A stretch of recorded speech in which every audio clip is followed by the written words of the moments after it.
Sudah, Pak. Bisa, Pak. Oke. Saya lanjutkan ya, Mbak Sita ya. Iya, makasih ya, Pak. Yuk, sama-sama Mbak Sita.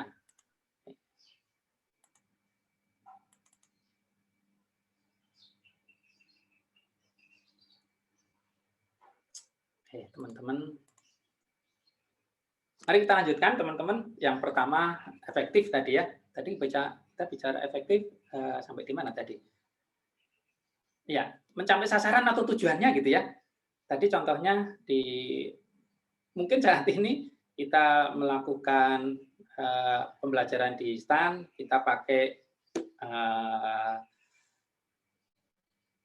Zoom gitu ya, kita pakai online.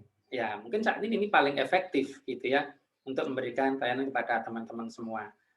Meskipun kalau di tempat yang lain bisa jadi ya di situasi yang lain tidak efektif gitu ya. Tapi catatannya pelayanan yang profesional adalah efektif, bisa mencapai sasaran dan tujuannya. Oke, yang pertama. Kemudian yang kedua sederhana, teman-teman. Prosedurnya mudah, cepat, tepat, dan tidak berbelit-belit. Ya, sederhana gitu ya. Seperti saat ini gitu ya. Saya pikir contoh-contohnya adalah ya.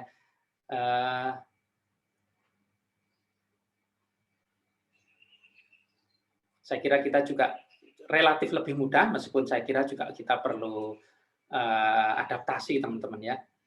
Saya kira di LMS, saya pikir juga mudah gitu ya, tapi mungkin kita pelajari dulu nanti teman-teman ya. Sederhana ya, jelas, mudah, cepat, tepat, dan tidak berbelit-belit. Ini juga nanti kalau teman-teman memberikan pelayanan, ya, harus seperti itu gitu ya. Secara prinsipnya nanti kan ada SOP-nya teman-teman ya. Ada SOP-nya ya. Oke, kemudian selanjutnya teman-teman pelayanan publik yang profesional adalah transparan. Transparan itu apa? Artinya ya kalau dari kata asal kata transparan itu terbuka gitu ya. Tapi yang jelas ada kejelasan dan kepastian prosedur, persyaratan serta pejabat yang bertanggung jawab. Prosedurnya jelas, kita tahu gitu ya. Kalau kita misalnya memperpanjang SIM, syaratnya apa? Gitu ya. Waktunya berapa lama? Kita semua tahu gitu ya. Persyaratannya apa? Oke, kemudian selanjutnya ada efektif, sederhana, transparan, efisiensi gitu ya, efisien. Ya. Artinya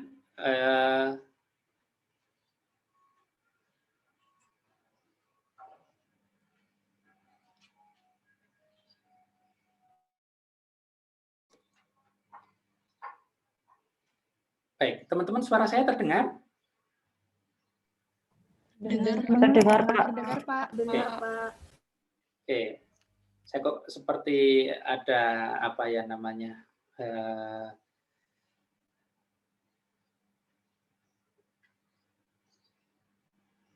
Oke, selanjutnya teman-teman efisien, saya kira jadi pengorbanan yang sedikit mungkin gitu ya. Efektif sama efisien menjadi satu paket biasanya ya.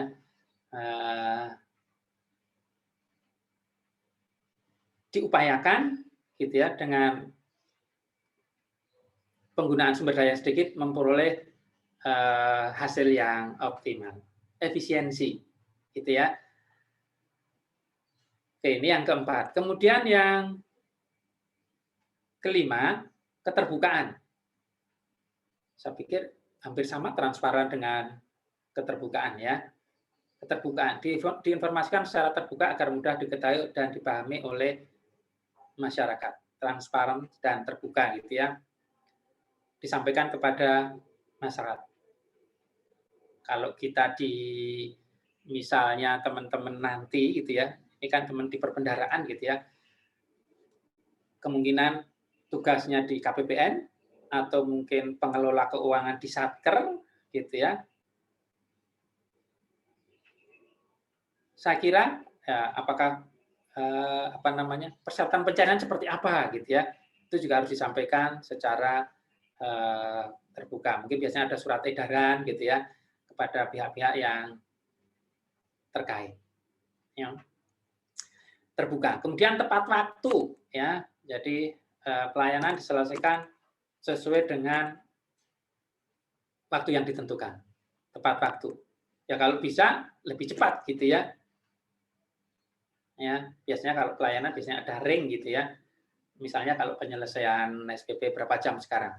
Yang QU 6 jam atau sehari, 2 hari, harus tepat waktu.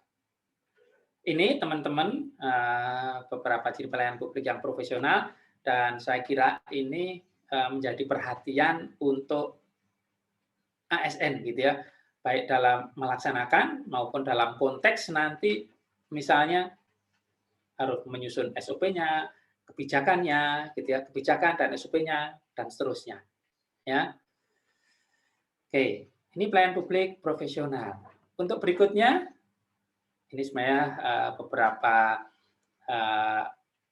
penyelenggara pelayanan publik gitu ya. Ada organisasi privat, itu swasta, kemudian organisasi publik yang bersifat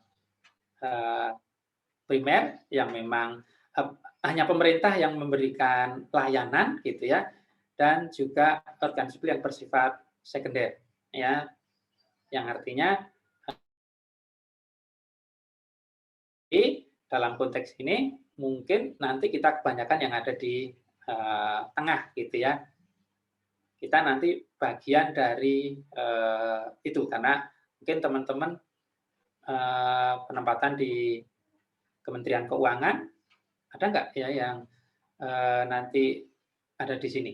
Kita nggak ada yang di rumah sakit gitu ya. Ada nggak sih yang nanti, tapi mostly gitu ya, pada umumnya kita nanti ada di yang di sini teman-teman ya. Penyelenggara organisasi pelayanan publik yang hanya pemerintah yang berikan ya. Kita nggak ada di sini gitu ya, dan tidak ada di sebelah kanan. Yang perlu kita pahami bahwa memang ada gitu ya, pelayanan publik yang dari private, pelayanan publik yang mungkin dari pemerintah dan juga dari swasta. Ya, bisa mungkin pelayanan pendidikan, pelayanan kesehatan, rumah sakit, sekolah, gitu ya, universitas, dan seterusnya. Oke, kemudian tadi teman-teman di urgensinya bahwa peningkatan pelayanan publik harus meningkat, harus memberikan kepuasan kepada masyarakat, gitu ya. Di dalam punya Pak Sahal yang etika ini dibahas juga beberapa upaya peningkatan pelayanan publik, gitu ya, baik secara makro maupun secara mikro, gitu ya, dari sisi kebijakan atau dari sisi detailnya. Ya, di Undang-Undang Caki, di Undang-Undang Nomor 25 2009 juga sudah diatur, diamanatkan gitu ya, bahwa kita harus memberikan pelayanan yang berkualitas. Ini beberapa upaya teman-teman. Yang pertama adalah penetapan standar layanan. Ya, sebenarnya ini juga diamanatkan di Undang-Undang 25 tadi. Ya, memberikan pelayanan itu harus ada standar layanannya, gitu ya. Di dalamnya nanti diatur jenis layanan apa sih, gitu ya, jenis layanannya, kemudian siapa stakeholder-nya, siapa yang dilayaninya, kemudian harapan pelanggannya seperti apa, diidentifikasi, ya. Kemudian visi misi pelayanan, kemudian nanti diturunkan proses produksinya seperti apa, sarana prasarana yang dibutuhkan seperti apa, waktu dan biayanya bagaimana, gitu ya. Di sini ada standar layanannya. Berikutnya teman-teman, dalam peningkatan pelayanan publik ada pengembangan SOP, gitu ya, standar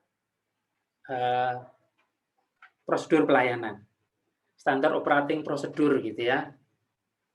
Saya kira beberapa manfaat SOP gitu ya. Jadi acuannya sama.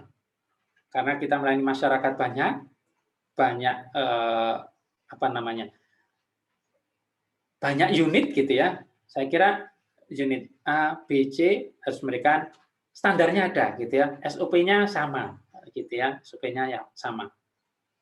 Ini dijadikan sebagai acuan. Jadi kalau misalnya pencairan SPP, penerbitan SPM di kantor KPPN A, B, C sama, gitu ya. Ada standar operating prosedurnya. Saya pikir juga ini SOP ini apa namanya, dilakukan penyempurnaan berkelanjutan gitu ya. Saya kira teman-teman mungkin kalau di teori pernah gitu ya, misalnya dulu ada SPP GU apa, terus ada GU gitu ya, dan seterusnya lah ya. Dulu berapa hari, sekarang menjadi berapa hari gitu ya. Dulu apa namanya, ketika SPM yang harus menerbitkan adalah KPPN gitu ya. Sekarang dengan adanya Undang-Undang 17, Undang-Undang nomor 1 2004 gitu ya, sudah diturunkan di apa namanya, di kementerian lembaga gitu ya. Itu prosedurnya juga dilakukan perbaikan. Oke, ini yang kedua. Kemudian yang ketiga, ada survei kepuasan pelanggan. Nah, ini untuk peningkatan pelayanan juga perlu kita feedback gitu ya. Seperti apa sih yang diinginkan? Gitu ya, seperti apa yang diinginkan oleh pelanggan? Seperti apa kemauan dari stakeholder? Ya, melihat puas atau tidak? Ya, sudah memenuhi harapan mereka atau tidak? Karena kata kuncinya ketika memberikan pelayanan adalah memberikan kepuasan publik. Tapi nanti kita cermati, teman-teman, kita cermati meskipun ini sudah advance gitu ya. Seberapa sih kepuasan pelanggan di unit eselon 1, DJPP, DJPK, Setjen, kemudian unit-unit teknis yang lain. Nanti karakteristiknya terlihat, teman-teman. Karakteristiknya terlihat, ya. Kita juga nanti bisa identifikasi pelanggannya seperti apa, pelanggannya siapa sih, pelanggan utamanya siapa. Nanti juga dilihat ada karakteristik khusus yang mungkin membedakan, gitu ya. Tapi ini salah satu kunci teman-teman memberikan peningkatan pelayanan pada publik adalah survei kepuasan pelanggan. Oke, kemudian ada sistem pengaduan. Ya, saya kira ini juga sebagai bagian feedback gitu ya. Feedback untuk menyempurnakan pelayanan yang diberikan oleh pemerintah. Kalau dari sistem apa namanya, sistem manajerial, sistem manajemen, ya ini bagian dari evaluasi untuk bahan evaluasi untuk memperbaiki biar memberikan pelayanan yang lebih baik. Ya. Mungkin ini yang menjadi acuan, apakah pelayanan sudah sesuai dengan standar atau belum, gitu ya. Sudah sesuai dengan harapan atau belum. Bisa jadi yang dirubah standarnya, bisa jadi yang dirubah personelnya. Gitu ya. Oke, ini upaya peningkatan pelayanan publik dari sisi aspek mikro, teman-teman ya. Ini beberapa contoh hasil survei kepuasan pengguna layanan di Kementerian Keuangan, teman-teman. Skalanya 1 sampai dengan 5. Ini sayangnya nggak kelihatan ya, sebentar. Semoga saja kelihatan. Ini warna menunjukkan eselon 1, teman-teman ya. Oh, ini ada, kelihatan ya. Mari kita lihat siapa yang memuaskan stakeholder-nya paling tinggi. Warna biru sama 1, 2, 3, 4. Warna biru Ditjen Perbendaharaan, teman-teman ya. Ditjen Perbendaharaan. Kemudian warna apa ini? Warna ungu ya. Ungu. Sorry, 1, 2, 3, 4. 5, 6, 7. 1, 2, 3, 4, 5, 6, 7. DJPPR gitu ya. Sorry, DJPPR atau Setjen ini, teman-teman.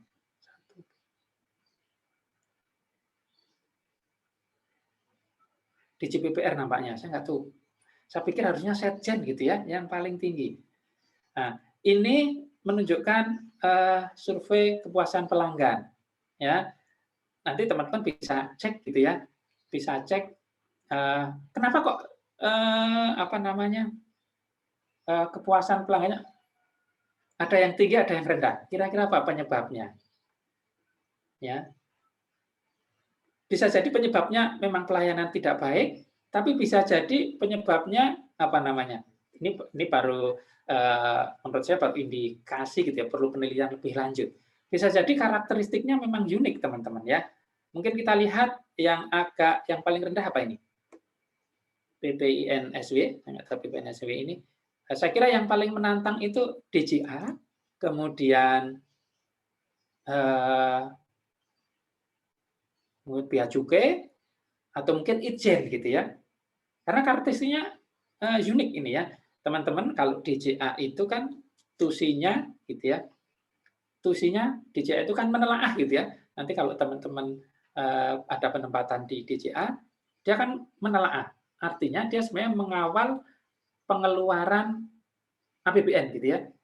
Nah, karakteristiknya mengawal pengeluaran APBN itu seperti apa, teman-teman gitu ya. Biasanya kalau mengawal itu kan biasanya kalau KL minta duit banyak, dia potong gitu ya. Dia potong apakah standar biayanya, apakah kegiatannya, apakah mungkin bisa jadi programnya, nggak cocok, akhirnya dipotong gitu ya. Nah, ini kadang-kadang sepertinya juga mempengaruhi indeks survei pelayanan pelanggan gitu ya. Nah, ini saya pikir yang menjadi tantangan teman-teman DJA. Termasuk juga Itjen gitu ya. Itjen itu kan identik dengan memberikan pelayanan dalam tanda kutip seolah-olah mencari kesalahan gitu ya. Nah, nanti kalau di indeks survei pelanggaran ada stakeholder yang diperiksa kan juga jadi gitu ya. Nah, ini saya pikir juga karakteristiknya khusus. Makanya sebenarnya kalau kita cermati, teman-teman sebenarnya kalau DJA sama Itjen itu kan bisa jadi stakeholder pertama harusnya negara gitu ya. Termasuk yang DJA tadi ketika dia motong, ketika dia mengkoreksi, ketika dia mengurangi anggaran yang dipinta oleh KL, biasanya kan mengatasnamakan pasal 3 gitu ya. Pasal 3 Undang-Undang Keuangan Negara bahwa keuangan negara harus dikelola dengan tertib, efisien, efektif, dan seterusnya. Atas dasar itu biasanya teman-teman juga mengkoreksi gitu ya, mengurangi itu. Nah, ini saya pikir perjuangannya teman-teman di DJA, di DJBJ gitu ya, termasuk yang sekarang rendah-rendah. Saya pikir ini yang rendah-rendah, saya pikir tantangannya seperti itu gitu ya. Jadi mungkin gitu ya stakeholder-nya yang pertama adalah justru negara gitu ya. Itu saya kira teman-teman. Tapi ini sudah menunjukkan posisi relatif gitu ya dengan segala tantangannya bagaimana teman-teman di teknis memberikan layanan ya. Oke, berikutnya teman-teman ini yang terakhir gitu ya. Ini yang ada di kantor, yang punya kantor Patriot, ini sebagai sebuah gambaran saja ya. Di JNPB yang nanti teman-teman nanti apa namanya, mungkin sebagian ada di sana. Oke, kemudian yang keempat tadi adalah apa namanya, pengaduan gitu ya. Pengaduan. Sistem pengaduan. Nah, ini sistem pengaduan kalau di dalam sistem yang lebih besar makro teman-teman di level kementerian, lembaga, di level pemerintah ada lembaga Ombudsman Republik Indonesia gitu ya. Yang dia memberikan layanan terkait dengan layanan yang diberikan oleh pemerintah. Teman-teman bisa mengadu ke sana ya. Kalau kita lihat perkembangannya, teman-teman, ini juga bagian dari apa namanya upaya yang dilakukan oleh pemerintah untuk sebagai apa namanya bagian dari sistem gitu ya, untuk memperbaiki pelayanan diberikan oleh pemerintah. Ini terlihat Bapak Ibu teman-teman semua, kebetulan data 2019 gitu ya, beberapa pelayanan yang diberikan oleh pemerintah kepada masyarakat, feedback-nya gitu ya. Kalau dikelompokkan dari jenis apa namanya, jenis keluhannya gitu, jenis aduannya, pada umumnya adalah penundaan berlarut. Itu tadi ya, ciri-ciri yang profesional harusnya tepat waktu sesuai yang dijanjikan sesuai dengan standar layanan. Ternyata masih ada gitu ya penundaan berlarut. Ini paling mayoritas 30, paling banyak gitu ya 33,62%. Kemudian penyimpangan prosedur gitu ya, ada 28%, tidak memberikan pelayanan, tidak kompeten gitu ya. Tadi ini beberapa ciri teman-teman yang menunjukkan pelayanan tidak profesional, termasuk permintaan imbalan uang, barang atau jasa, kemudian ada tidak patut, penyalahgunaan wewenang, diskriminasi berpihak, dan konflik kepentingan. Ini keluhan-keluhan yang disampaikan oleh masyarakat. Ya. Nah, laporan keluhan itu tadi kita bisa juga identifikasi per KL-nya gitu ya, per kementerian lembaganya seperti apa. Ya, yang paling tinggi teman-teman bisa lihat ini yang paling tinggi apa itu 2019 Pemda gitu ya. Pemda, kemudian yang kedua kementerian, ini jadikan satu teman-teman. Kemudian kepolisian nomor 3 kepolisian. Ini kebetulan KL dijadikan satu, kepolisian nomor 3. Ya. Mungkin kalau ada pun kita ada di sini gitu ya, ada di sini. 11,22% mewakili 34 KL yang ada. Nah, ini masih menunjukkan teman-teman ya, kita belum memuaskan sepenuhnya gitu ya kepada masyarakat. Oke, kemudian apa lagi? Nah, ini beberapa upaya peningkatan pelayanan publik secara mikro. Ya. Oke, kemudian upaya peningkatan pelayanan publik secara makro, teman-teman. Ini pengembangan model-model pelayanan, gitu ya. Kemudian ada restrukturisasi, gitu ya. Ada 2 hal kalau di bukunya Pak pengantar etika, ya, pengembangan model pelayanan. Kemudian pengembangan model pelayanan itu di sini disebutkan ada contracting out, artinya sebagian pelayanan publik dilaksanakan oleh swasta, ya, melalui proses lelang, kemudian pemerintah sebagai pemegang regulasinya. Ya, mungkin ini banyak contoh-contoh gitu ya yang sudah dilakukan. Kemudian kalau sekarang di apa namanya di pemerintah daerah ada mall gitu ya, mall layanan. Saya pikir itu menjadi salah satu contohnya.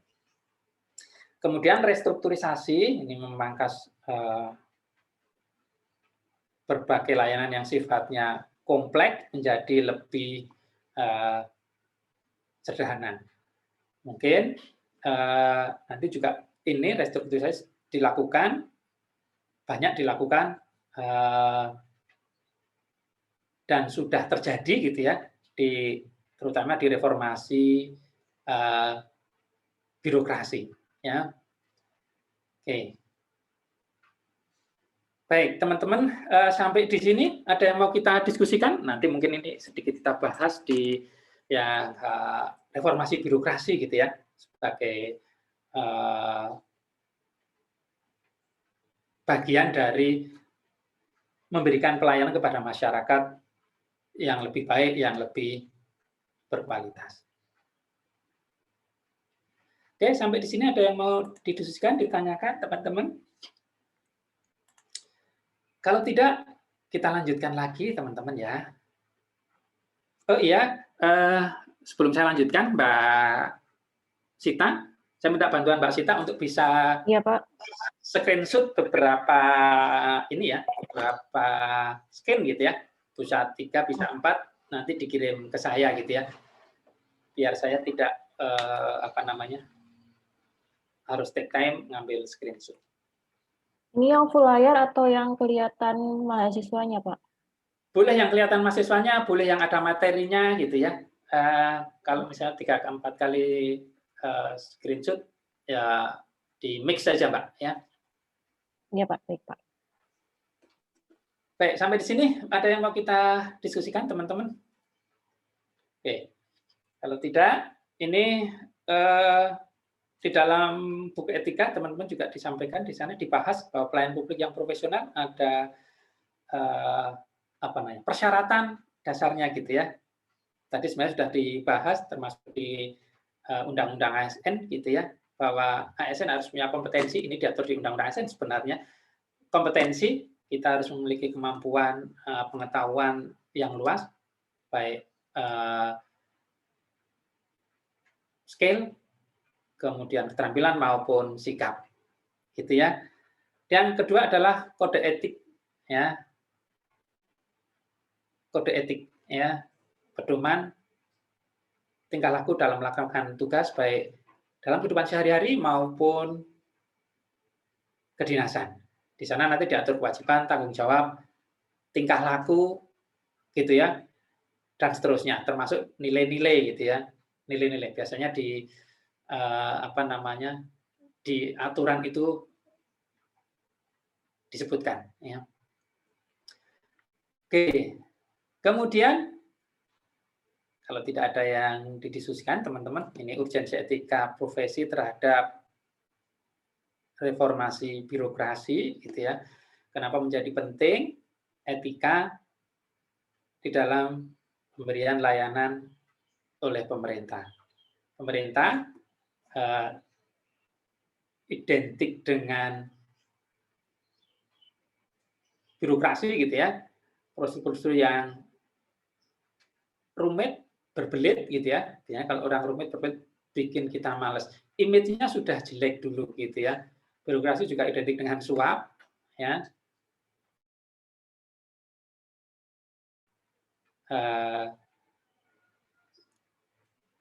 Kesannya negatif. Nah, ini untuk menyikapi seperti itu perlu reformasi birokrasi, teman-teman. Artinya upaya melakukan pembaruan dan perubahan terhadap sistem penyelenggaraan pemerintahan. Nah, ini nanti di pemerintahan kita sudah lakukan mulai tahun berapa itu, 2000, kalau di Kementerian Keuangan mungkin semenjak undang-undang, gitu ya, undang-undang 2003, ya. Jadi reformasi birokrasi mungkin awalnya di tahun 1997, gitu ya, dan proses butuh waktu. Kemudian di Kementerian Keuangan regulasinya mulai berubah, teman-teman, ya. Ada Undang-Undang 17, Undang-Undang 1, Undang-Undang apalagi yang pertanggungjawaban itu, kemudian pokoknya 3 undang-undang itu, teman-teman, ya, dan seterusnya. Ya. Dan birokrasi juga menjadi apa namanya, identik dengan PNS, gitu ya, identik dengan ASN karena kita memang yang memberikan pelayanan. Nah, dalam proses itu saya kira menjadi penting, teman-teman, etika, gitu ya, bagaimana kita memberikan pelayanan, bagaimana kita bertingkah laku sehingga birokrasi menjadi lebih baik, ya, lebih baik, lebih berkualitas. Nah, saya kira itu menjadi penting, gitu ya. Birokrasi identik dengan PNS, identik dengan ASN. ASN punya tusi memberikan pelayanan pada masyarakat secara profesional maupun berkualitas. Gitu ya. Saya kira ini menjadi penting materi kita hari ini. Materi mata diklat etika profesi, ya. Oke, kemudian, nah ini menjadi penting juga, gitu ya, beberapa permasalahan terkait dengan birokrasi di samping tadi bunyi apa namanya, berbelit, tidak sederhana, gitu ya. Memang dalam fakta, dalam kenyataan satu, gitu ya, permasalahan birokrasi, korupsi, kolusi, dan nepotisme, ya. Korupsi jelas, teman-teman, nanti kita bahas, gitu ya. Kolusi, nepotisme, yang pertama. Kemudian yang kedua, tingkat kualitas pelayanan publik tadi jelas, ya, dari laporan aduan di ORI, ya, lembaga ombudsman, ya, masih banyak aduan dari masyarakat itu sudah menunjukkan belum sempurna, gitu ya. Saya tidak bilang pelayanan tidak baik, mungkin masih perlu penyempurnaan, ya, karena kalau kita lihat perjalanan kualitas pelayanan publik mungkin semakin baik, tapi masih ada, gitu ya, ruang-ruang yang belum memberikan pelayanan seutuhnya, ya.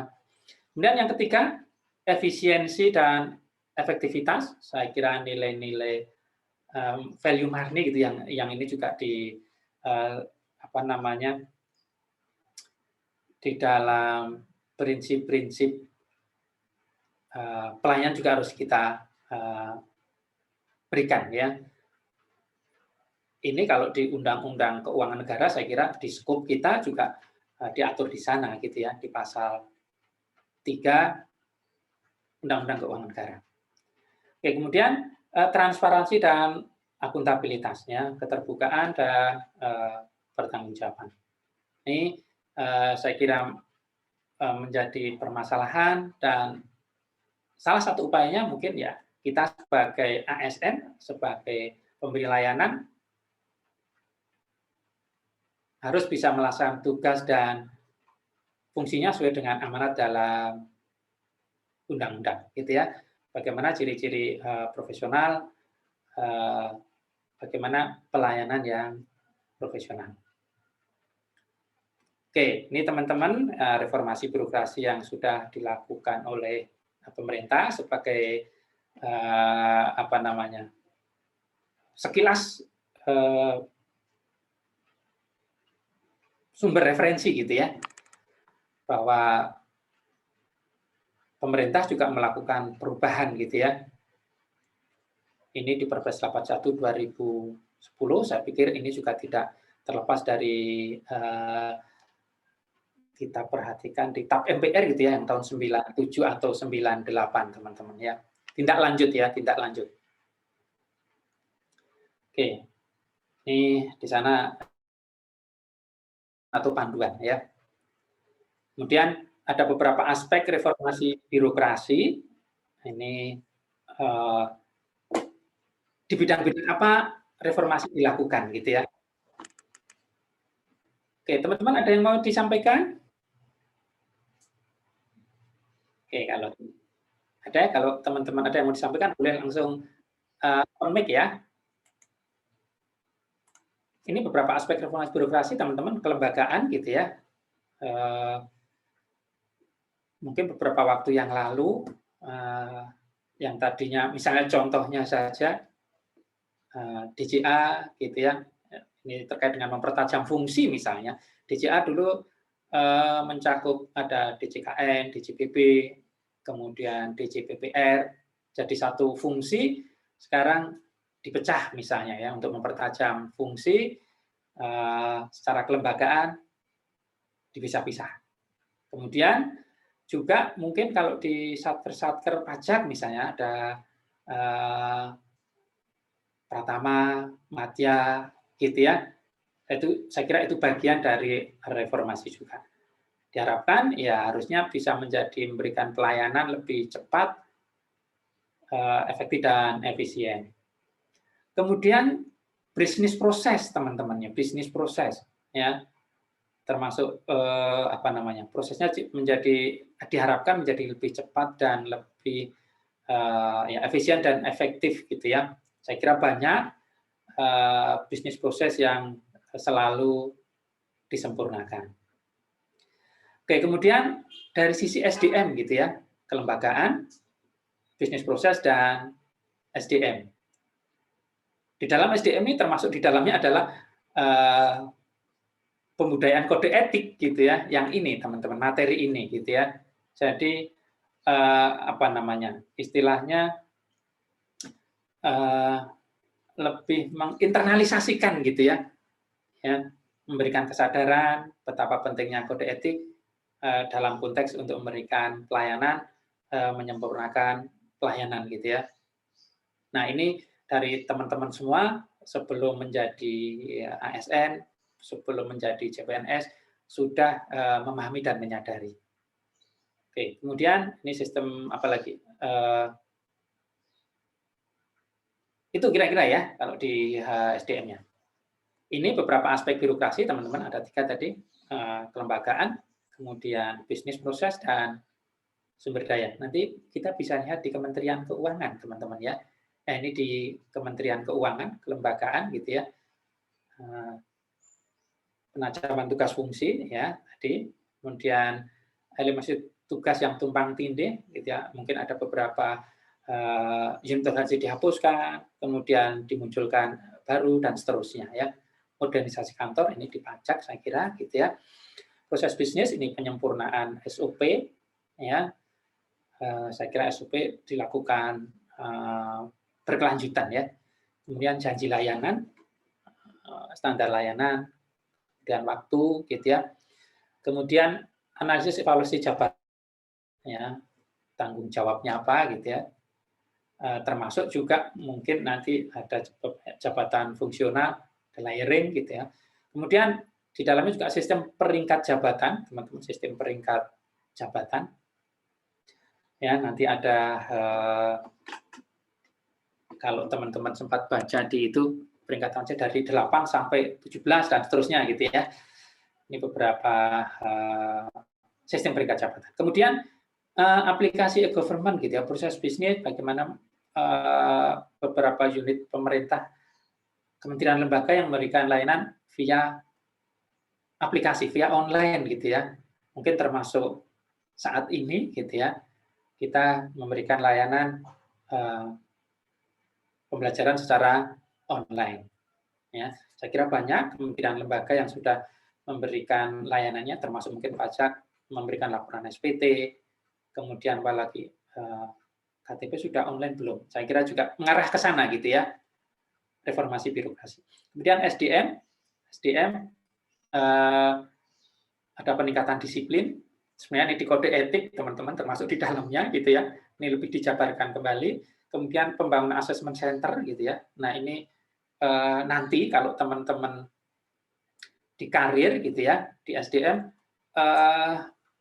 untuk kepentingan karir biasanya sekarang bukan biasanya ya sudah diatur bahwa ada asesmennya gitu, ada evaluasinya, penilaiannya gitu ya, sudah layak atau belum.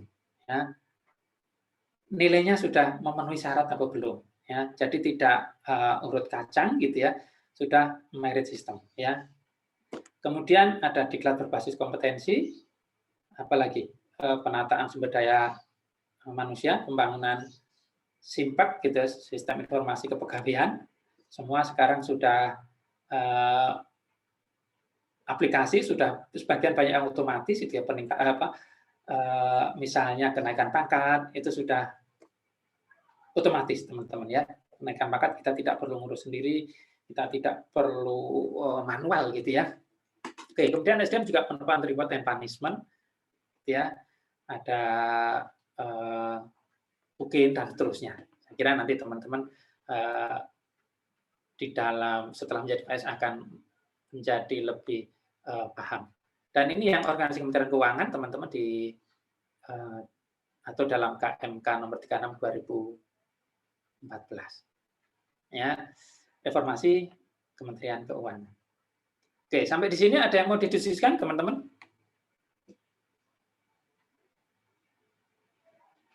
Oke. Oke ya, kalau tidak ada yang didiskusikan, boleh loh teman-teman tanya gitu ya, nggak apa-apa. Mau tanya pengalaman bekerja juga nggak apa-apa, gitu ya. Silakan aja. Saya bekerja sudah berapa tahun teman-teman? Ya, saya 93 berarti ini tahun 2021. 24 ya, 24 tahun teman-teman. Kemudian relevansi etika dalam pelayanan publik. Oke, teman-teman, ini beberapa ada pembahasan yang ada di bukunya Pak Sahal, pengantar etika, teman-teman. Terkait dengan etika dan kehidupan yang baik, yang jelas etika terkait dengan mengatur apa namanya, baik dan buruknya gitu ya, bagaimana kita harus bertindak atau berperilaku. Ya, saya kira hal ini berarti apa namanya, merepresentasikan nilai-nilai moral, nilai-nilai kebaikan gitu ya. Nah ini saya kira menjadi penting karena hakikatnya manusia itu memberikan pelayanan kepada orang lain dan kita juga minta pelayanan kepada orang lain, gitu ya. Makanya menjadi penting gitu ya. Kita bergaul, kita berinteraksi, hakikatnya memberikan pelayanan dan sekaligus melayani. Apa sih yang diinginkan manusia? Ya pelayanan yang baik, gitu ya. Nah, saya kira ini menjadi penting, teman-teman ya. Oke, kemudian kekuasaan birokrasi. Nah, ini apakah birokrasi sudah berjalan sebagaimana mestinya, gitu ya? Kalau tadi disampaikan, ya mungkin mengarahnya sudah baik, gitu ya. Tapi masih ada ruang-ruang yang mungkin belum memuaskan. Nah, saya kira etika, gitu ya, itu juga bisa menjadi acuan di dalam melaksanakan birokrasi, pelaksanaan kekuasaan birokrasi, karena menjadi acuan di dalam memberikan layanan, jadi acuan dalam pengambilan keputusan dalam memberikan layanan. Ya. Oke, kemudian ada terkait juga dengan kewibawaan pemerintah. Saya kira teman-teman menjadi penting, gitu ya, pemerintah juga menjaga kewibawaannya. Kalau teman-teman sempat baca di KMK 312 2011, ya, saya kira menjadi penting, gitu ya, bahwa di sana diatur Kementerian Keuangan harus menjadi lembaga yang terbaik. Kemudian apalagi, saya kira hal-hal positif, gitu ya.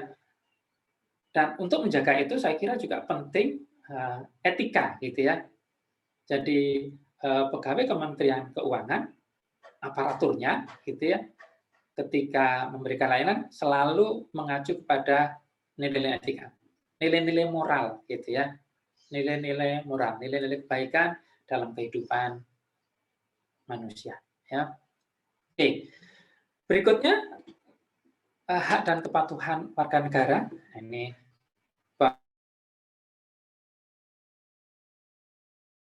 sebenarnya sama, hampir mirip, gitu teman-teman ya. Memberikan sebagai warga, kita memberikan layanan, juga menerima layanan. Birokrasi memberikan layanan, warga negara menerima hak layanan. Mereka berhak untuk memperoleh layanan sebagaimana diamanatkan undang-undang. Nah, ini saya kira juga menjadi penting, ya.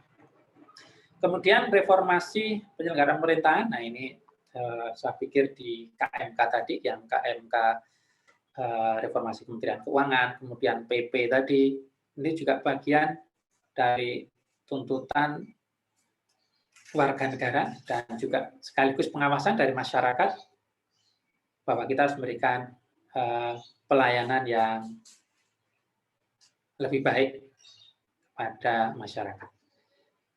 Itu saya kira beberapa hal pentingnya relevansi etika. Ya. Baik, untuk selanjutnya teman-teman, sampai di sini ada yang mau ditanyakan teman-teman?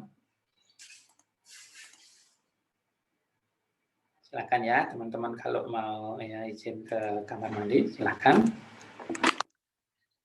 Oke, sebagai break biar teman-teman tidak bosan melihat mendengar suara saya break dulu ya. Saya kasih iklan dulu teman-teman semua. Kasih. Saya bisa share yang mana ya? Sebentar. Saya bisa nggak nih? Yang terakhir deh. Semoga saja ada kaitannya dengan materi ini ya. Saya break dulu, kita lihat. Obe baru. Sebelum saya lanjutkan, Mbak Sita, videonya ini kelihatan nggak? Belum, Pak. Belum ada. Masih bapaknya. Oh, masih belum ya? Sebentar. Iya. Sebentar.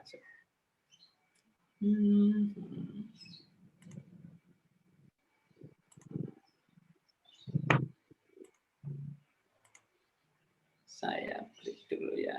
Sebentar.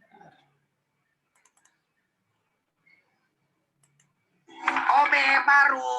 Ya, Pak. Ini sudah kelihatan, Pak. Ada suaranya nggak, Pak? Ada. Dari slide kan, Pak? Iya, ya, sekarang. Obe baru. Iya, Pak. Sudah ada suaranya. Nah ya, ini sebagai intermezzo saja teman-teman ya. Di bawah sini nih. Pelitnya bukan main. Kantor segede ini nih. OB cuma 3. Gue senior. Lo baru. Sama ada satu lagi anak baru juga. Oh gitu. Iya. Selain pelit, suka marah-marah gak jelas. Makanya banyak OB.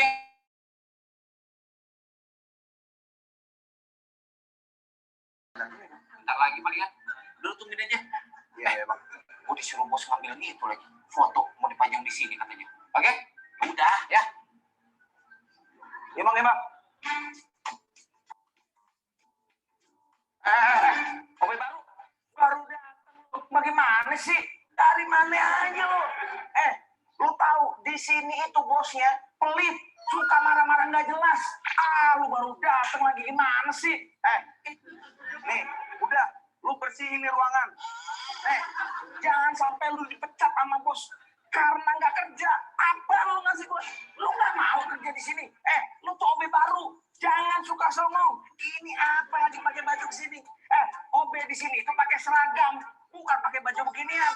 Bang, nih OB baru nih, udah saya bilangin, lu kerja yang benar. Senang Bang, udah saya kasih tahu. Emang ini songong banget orangnya. Bader bener. Lu lihat gua saling membantu sama Bang. Tos dulu Bang.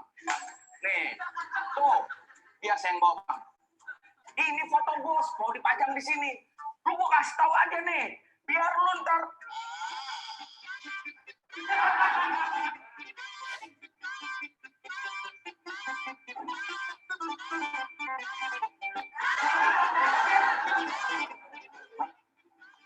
OB baru kok mirip sama bos?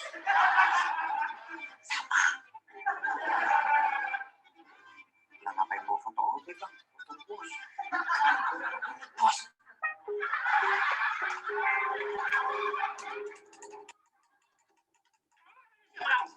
Kamu namanya siapa? Kamu masuknya. Oh.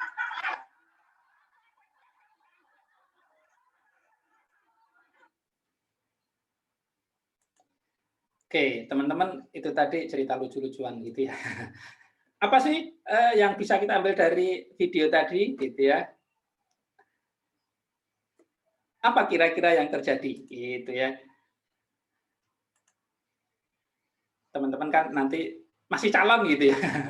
Masih calon. Siapa sih bos kita yang pertama, teman-teman? Ya kalau film tadi kalau kita nggak hati-hati selesai itu ya, pecat langsung ya. Harusnya memang kita ngikuti bos. Apa maunya bos? Gitu ya. Kita harus paham siapa bos kita. Gitu ya. Kalau kita tidak tahu bos kita, ya seperti itu tadi. Yang jelas dia dipecat. Selesai itu ya. Tamat hebatnya. Kecuali kalau bosnya baik. Gitu ya. Kalau bosnya baik mungkin selamat. Nah, sekarang besok bos kita siapa sih, teman-teman? Merefleksikan dari film itu gitu ya. Jadi kita harus paham bos kita apa, aturannya seperti apa gitu ya. Jangan sampai kita ngelunjak sama bos gitu ya. Bos kita siapa, teman-teman?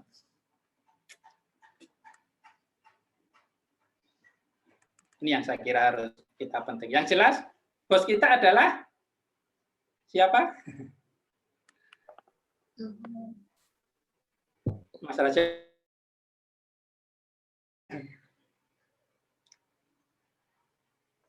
Bos siapa, kita jangan sampai salah mengidentifikasi bos kita ya. Siapa bos kita, Mas Raja?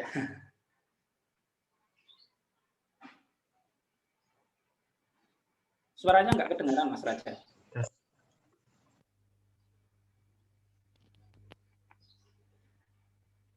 Oke, ada yang mau disampaikan, teman-teman? Filmnya lucu-lucuan, tapi saya kira juga ada message-nya gitu ya. Kalau tadi dia salah bos, jangan kita sampai salah bos gitulah ya.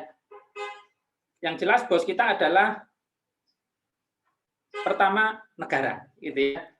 Representasinya ya undang-undang tadi, gitu ya, segala aturan tadi lewat di sana. Bos kita negara, makanya tadi yang saya sampaikan teman-teman DJA, teman-teman Ijen, stakeholder pertamanya siapa? Negara, gitu ya. Ketika teman-teman DJA melaksanakan tugas dan fungsinya, yang dipuaskan pertama adalah negara. Baru mungkin stakeholder yang lain, gitu ya. Tapi memang jadi mungkin tidak bisa memuaskan seutuhnya stakeholder yang lain gitu ya. Contohnya gini teman-teman, kalau tadi saya sampaikan teman-teman DJA, saya pernah di sana gitu ya. Ketika diamanatkan, ketika mengelola keuangan negara dengan tertib, efisien dan efektif. Nah, tugasnya teman-teman DJA itu kan mungkin salah satunya gitu ya. mencermati efisiensi nggak, efisien nggak. Akhirnya kan kalau ini kegiatan efisien dicoret. Oh ini outputnya nggak efisien, terlalu banyak coret. Kemudian outputnya nggak perlu coret, gitu ya. Mungkin tidak memuaskan seutuhnya untuk KL, tapi stakeholder utamanya adalah negara yang direpresentasikan dengan peraturan itu tadi. Kita juga seperti itu, teman-teman, nanti semuanya, gitu ya. Stakeholder kita pertama adalah negara, baru ke masyarakat. Ya. Mungkin kalau yang di JPB gitu kan SOP gitu ya, lebih mungkin pembayaran langsung ke masyarakat, ada SOP-nya. Mungkin berbeda gitu ya karakteristiknya dengan yang di DJA sama izin tadi. Ya. Oke, itu ya saya kira yang kalau dari film tadi kita harus tahu bahwa kita adalah negara dengan direpresentasikan undang-undang, aturan, gitu ya. Saya kira banyak sekali undang-undang, aturan. Yang jelas kalau undang-undang ASN ya undang-undang nomor 5, undang-undang nomor 25 untuk pelayanan publik. Pokoknya dan seterusnya lah ya. Peraturan-peraturan itu representasi dari bos kita, ya. Baru itu atasan kita dan seterusnya, ya. Oke, teman-teman, apalagi nih? Nah, kemudian kita lanjutkan ya. Lewat. Udah selesai. Enggak, belum. Ini film saya taruh di paling belakang ya. Kemudian ini sampai di sini tadi ya. Etika ya, pengertian etika nanti kita sebentar saja teman-teman sama pengantar anti korupsi ya. Etika ini teori banget ya, berasal dari bahasa Yunani ethos, adat istiadat, kebiasaan, akhlak, sikap yang layak gitu ya. Kemudian ilmu tentang apa yang baik dan apa yang buruk. Ini di KBBI, ilmu tentang apa yang baik dan buruk ya. Kemudian di Kamus Besar ini ada referensinya, teman-teman nanti bisa buka di sana ya.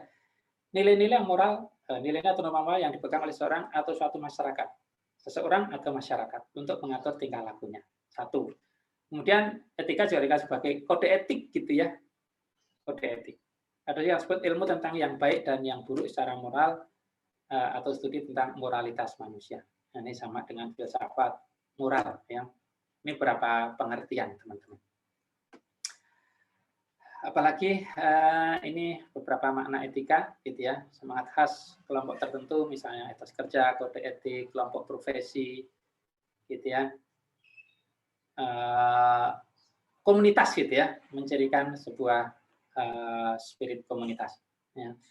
Kemudian norma-norma yang dianut oleh kelompok golongan masyarakat tentang perbuatan baik yang benar. Kemudian ilmu yang bahas perbuatan baik dan perbuatan manusia yang dapat dipahami oleh pikiran manusia. Ya. Apalagi ini etika dari berbagai sudut pandang. Ini sebenarnya merepresentasikan pengertian etika dari ini tadi ya, Kamus Besar Bahasa Indonesia, gitu ya. Dari ahli falsafah, kajian tentang moralitasnya. Kalau orang sosiolog ada kebiasaan perilaku dari lingkungan budaya tertentu. Praktisi profesional, gitu ya. Kewajiban dan tanggung jawab memenuhi harapan profesi dan masyarakat. Kode etik gitu ya, lebih ngelihatnya karena kode etik itu nanti ada kewajiban, larangan, tanggung jawab gitu ya. Oke, kemudian ada eksekutif rumah sakit, kewajiban tanggung jawab terhadap pasien dan klien, organisasi, staf, terhadap diri sendiri, profesi ya. Kemudian asosiasi profesi, ini kesepakatan bersama karena kode etik memang disusun oleh asosiasi profesi biasanya teman-teman ya. Kesepakatan bersama dan pedoman diterapkan untuk dipatuhi semua anggota asosiasi dalam pelaksanaan dan pelayanan profesinya. Ya. Etika dari berbagai sudut pandang. Ya. Kemudian ini tujuan pengajaran etika ini dalam spesifik bisnis di Bertens gitu ya, meningkatkan kesadaran. Ini tadi teman-teman materi ini juga meningkatkan kesadaran betapa pentingnya etika. Termasuk tadi di video tadi jelas tidak beretika teman-teman karena dia tidak mempelajari ilmunya terlebih dahulu gitu ya. Begitu masuk tahu-tahu gitu ya langsung apa tadi? Padahal sama bosnya sendiri ya. Menanamkan atau meningkatkan kesadaran. Kemudian memperkenalkan argumentasi moral khususnya bidang ekonomi dan bisnis ya. Mungkin kita lanjut saja yang tujuan pengajaran untuk etika bagi ASN karena teman-teman semua nanti akan insya Allah jadi ASN ya. Yang pertama ini di pasal 5 Undang-Undang nomor Undang-Undang nomor 4 atau nomor 5, teman-teman nanti dicek gitu ya, saya salah ketik atau tidak. Kayaknya salah ketik saya. Ya. Ini untuk sebenarnya menjaga martabat dan kehormatan ASN ya. Di ayat 1. Kemudian berikutnya ini beberapa tujuannya teman-teman ya, biar ASN itu jujur, tanggung jawab gitu ya, cermat, disiplin. Saya kira ini nilai-nilai yang dijunjung di masyarakat gitu ya. Melayani dengan sikap hormat, sopan, kemudian melaksanakan tugas sesuai dengan ketentuan gitu ya. Di sini teman-teman menggunakan kekayaan BUMN secara bertanggung jawab, efektif dan efisien ya, menjaga kerahasiaan terkait dengan kebijakan negara gitu ya. Kemudian apalagi memegang teguh nilai dasar ASN dan selalu menjaga reputasi dan integritas ASN ya. Kemudian melaksanakan ketentuan peraturan perundang-undangan mengenai disiplin pegawai ASN. Nah, ini saya kira tujuan kode etik bagi ASN. Ya, agar perilakunya seperti ini, kemudian nanti dengan hal ini kan bisa menjaga kehormatan dan martabat ASN dan juga tujuan organisasi tercapai dalam memberikan pelayanan kepada masyarakat. Ya. Kemudian ini beberapa yang disampaikan di buku juga dibahas gitu maksudnya di tiga bagian utama etika, ada meta etika, ini terkait dengan studi konsep etika teman-teman yang membahas benar atau tidaknya suatu tindakan, kemudian mempelajari membahas tindakan tersebut dan membahas tindakan peristiwa dan dampak yang diterima gitu ya. Kemudian etika normatif, ini terkait dengan studi penentuan etika, sikap dan perilaku yang seharusnya gitu ya, yang seharusnya dimiliki oleh manusia, apa yang harus dilakukan. Kemudian ini etika terapan, penggunaan nilai-nilai dalam etika gitu ya, etika dalam prakteknya gitu ya, prakteknya. Oke, kemudian nanti secara etika teman-teman saya minta tugas teman-teman semua gitu ya. Kemudian selanjutnya adalah korupsi. Jadi teman-teman di materi ini sebenarnya dulu adalah dua materi yang berbeda ya. Ada pengantar etika dan pembelajaran anti korupsi. Sudah mulai 2 atau 3 tahun yang lalu, 2 tahun yang lalu kalau nggak salah ini jadikan jadi satu mata diklat ya. Etika dan pendidikan anti korupsi karena memang ini terkait satu dengan yang lain ya. Ini secara teori nanti teman-teman sebenarnya bisa juga cermati di buku referensi gitu ya. Korupsi itu kalau secara etimologi berasal dari bahasa Latin corruptio gitu ya. Beberapa referensi ada yang menyebut juga bahasa Inggris juga gitu ya dan seterusnya. Artinya teman-teman busuk, buruk, busuk, jahat, rusak. Nah, dimaksud juga suap, tidak bermoral, penyimpangan, ilegal, khianat, tipu-tipu gitu ya. Yang semua merepresentasikan hal-hal yang buruk dan merugikan ya. Saya kira ini pengertiannya masih sangat luas ya. Oke, kemudian nah ini beberapa batasan di korupsi di Undang-Undang 31 tahun 1999 ya. Yang sudah diubah juga dengan Undang-Undang 20 gitu ya. Undang-Undang 20 tahun 2000 kalau tidak salah ya. Di sini korupsi tidak hanya tindakan yang merugikan keuangan negara, tapi jauh lebih luas dari itu. Mungkin besok kita bahas lebih lanjut teman-teman di pelajaran anti korupsi gitu ya. Di sana ada kerugian negara, ada suap menyuap gitu ya. Suap menyuap baik yang menyuap maupun yang disuap. Sekilas saja. Kemudian penggelapan dalam jabatan gitu ya.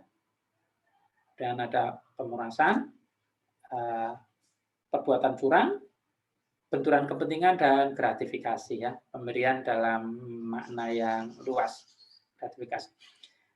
Itu teman-teman sedikit pengantar pengertian korupsi dan juga etika. Untuk selanjutnya, ini sebenarnya sejarah etika dan sejarah pemberantasan korupsi di Indonesia.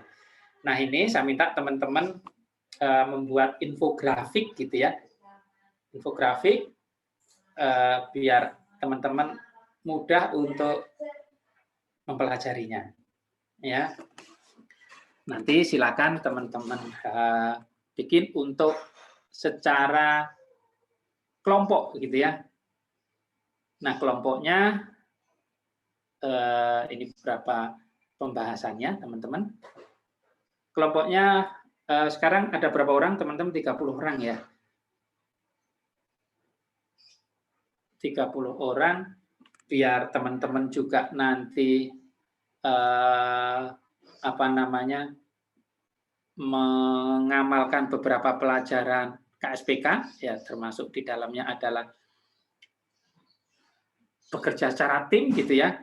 Silakan, ini akan ada 2 topik besar teman-teman, 2 topik besar dan ini break-nya gitu ya. Ini ada 7, kemudian ini ada 2 gitu ya.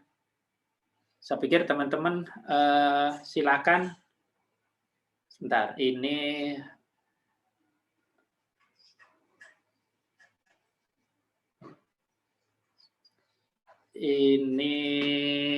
kita bagi berapa kelompok. Biasanya kalau kelompok berapa teman-teman?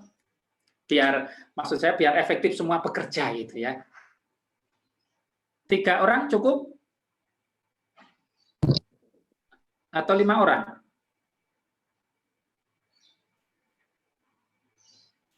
Oke.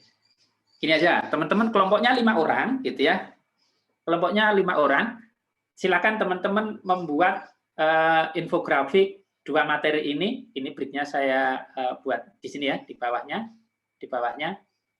Nah, nanti silakan setelah selesai teman-teman kumpulkan ya. Sampai di sini ada yang mau ditanyakan teman-teman semua? Untuk batas waktu pengumpulannya kapan ya, Pak? Sebenarnya lebih cepat lebih bagus gitu ya.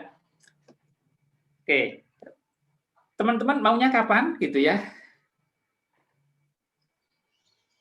Minggu depan, Pak. Atau gimana? Kesepakatan kelas aja nanti. Oke. Kalau kelompoknya tadi berapa orang? 5 orang ya. Silakan nanti pembagiannya seperti apa. Saya serahkan ke ketua kelas atau Mbak Sita gitu ya. Mungkin nanti di minggu depan kita sedikit kuis untuk materi ini gitu ya. Apakah materi termasuk yang di atas tadi atau yang teman-teman buat ini ya. Seluruhnya aja ya. Mungkin 5-10 menit gitulah ya. 10 menit lah ya untuk di awal untuk mereview materi kita hari ini. Izin bertanya, Pak. Ya, jadi nanti kami per kelompok, iya. Jadi nanti kami setiap kelompok itu mengumpulkan 2 infografik ya, Pak? Bukan 2, ya 2 info ya, tapi kan 1 atau jadi 2? Jadi 1 saja, Mbak. Jadi 2 juga nggak apa-apa sih. Jadi 2 nggak apa-apa ya. Silakan apakah menjadi 1 slide, 2 slide gitu ya. Silakan saja. Yang pengen pastikan teman-teman memahami materi ini gitu ya. Sebenarnya satu ya. Nanti di akhir itu saya minta lesson learn gitu ya, lesson learn. Apa yang bisa dipelajari dari ini gitu ya, secara etika apa sih?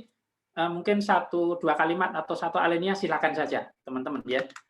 Nanti saya tambahkan gitu ya. Saya lupa menambahkan tadi. Bentar. lesson learn dari misalnya secara pemberantasan korupsi, lessonnya apa sih gitu ya dari situ? Satu alinea 2-3 kalimat gitu ya. Satu alinea lah kalau lesson learn biar kita bisa simpulkan gitu ya. Nah, di sini ya. Bentar. Saya tidak share dulu.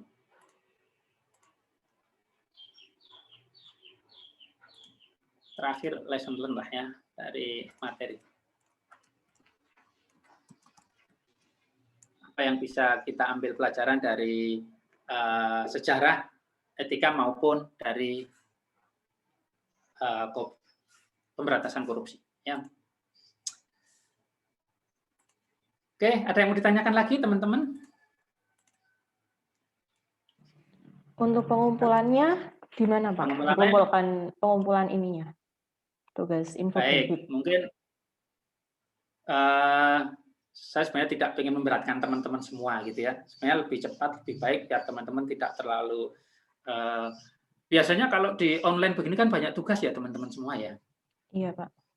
Relatif banyak, enggak? Itu mungkin salah satu tantangannya gitu ya. Kalau dengan berlima, berarti kalau minggu depan sekalian teman-teman belajar boleh silakan. Berarti hari Senin ya? Hari Senin Mbak Sita, nanti di pool Mbak Sita dulu ya. Ya Pak, berarti nanti dikumpulkan ke saya dulu baru dikirim ke Bapak. Ya, ya. Sebenarnya saya pengen pakai LMS gitu ya. Di sana ada automatically ininya. Tapi saya belum deh. Nanti saya pelajari dulu LMS-nya. Kalau kira-kira bisa kita lakukan dari sana, mungkin kita lakukan dari sana. Oke. Bentuknya PDF atau PPT atau bentuk lainnya Pak? Mungkin PDF juga boleh. PDF tapi yang form PPT gitu ya. Teman-teman mudah untuk misalnya mempresentasikan gitu ya. Artinya jangan terlalu panjang ke bawah gitu kan, di layout begitu. Kalau misalnya teman-teman suatu saat harus presentasi, itu lebih mudah teman-teman gitu. Oke, gitu Mbak Sita ya. Iya Pak. Oke, teman-teman mungkin ada yang mau ditanyakan? Kalau gitu saya pengen ngobrol out of topic gitu sebenarnya.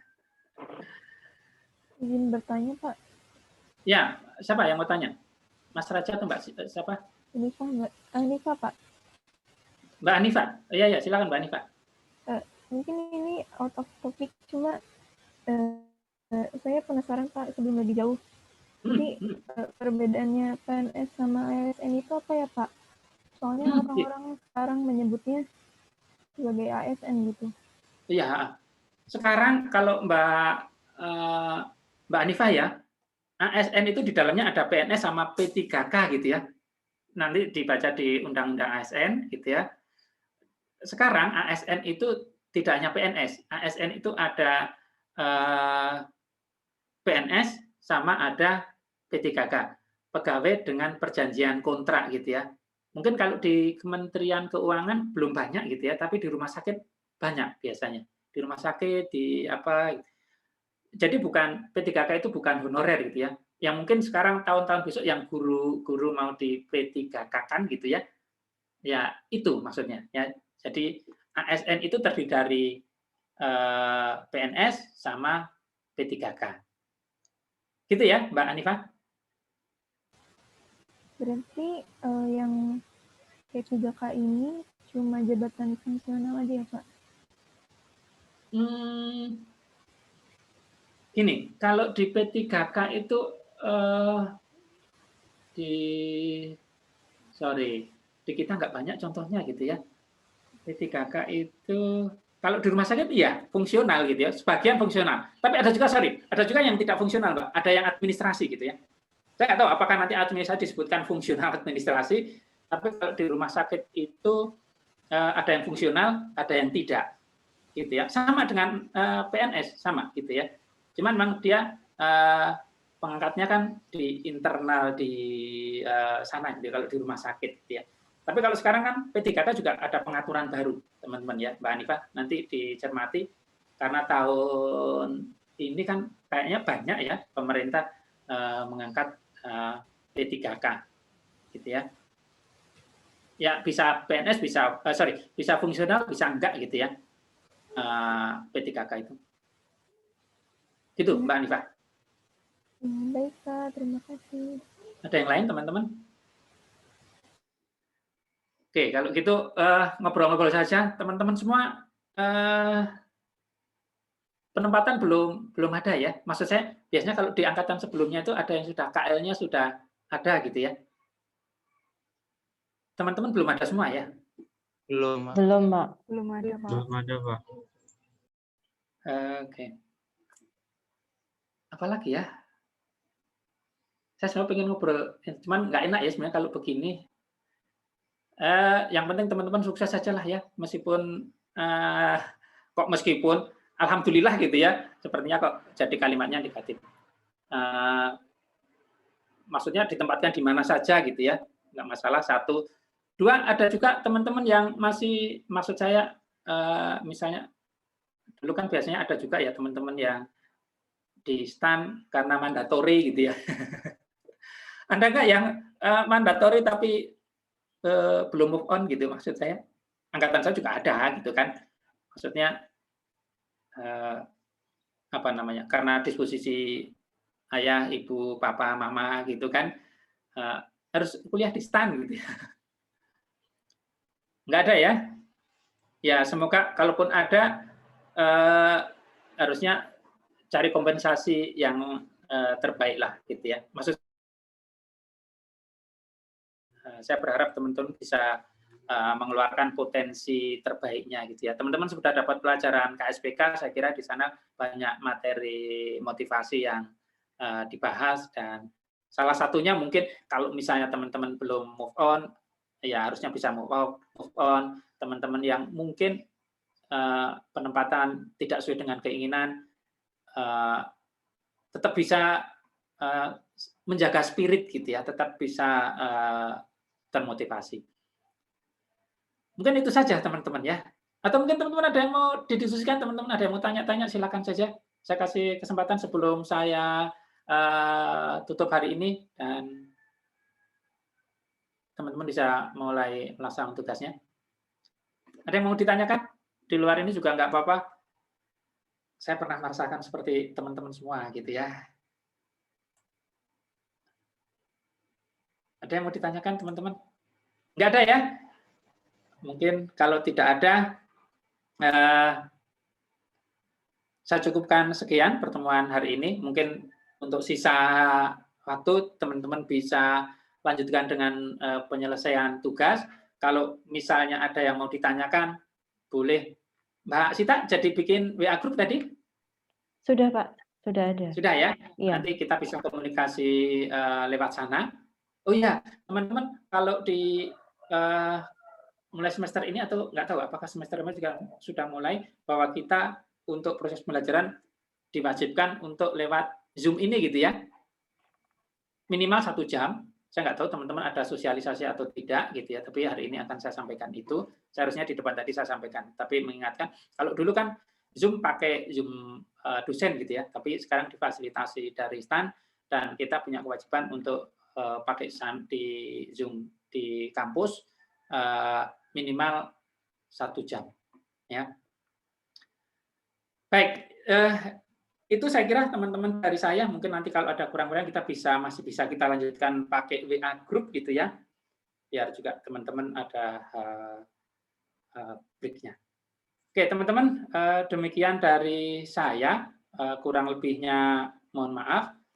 Nanti kita bisa ketemu di WA group gitu ya. Oke, saya kira cukup sekian dari saya, teman-teman semua. Kurang lebihnya mohon maaf. Teman-teman jangan lupa tetap jaga kesehatan gitu ya. 3M atau 5M, silakan. Yang penting kita selalu sehat. Demikian dari saya, kurang lebihnya mohon maaf. Akhir kali ada, assalamualaikum warahmatullahi wabarakatuh. Saya cukupkan sekian. Waalaikumsalam. Waalaikumsalam warahmatullahi wabarakatuh. Terima kasih, Pak. Terima kasih, Pak.